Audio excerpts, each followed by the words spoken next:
a couple months ago, I wrote a bash function called gs. Okay, gs looks like this. Basically, it takes your git status, makes it a list of just the file names, and allows you to grep for it. So my git status currently looks like this. Those are the files that I've modified. Okay, now the output of gs looks like this.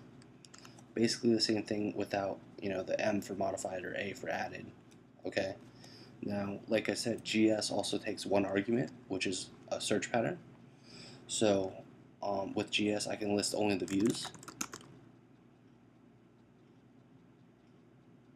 or the models, and I can use gs to target certain files. Okay, like form.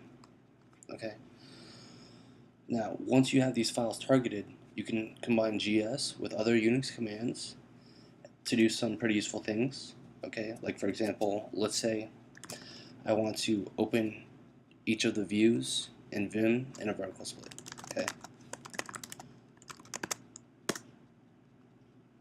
so there you go. It found those 3 views and opened them in vertical splits. Okay. Another example is, let's say I want to check the syntax of all of the Ruby files. Okay, so those are all the Ruby files. Type that into while.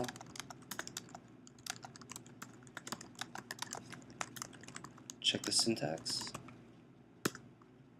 Okay, they're all good. You can also view the diff of these files. So git diff gs the models. Okay, so you see the 2 models. All right. Another example is I could run the tests on only the modified tests. So cucumber gs feature. I'm not going to run this, but there's a gem that does that. So that's basically an alias for that gem. And I can also revert all the files.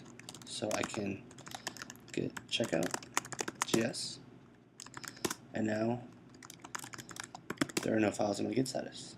And that's my bash function gs and a few examples of how to use it. Hopefully you find it useful and powerful, and hopefully this was helpful. Thanks.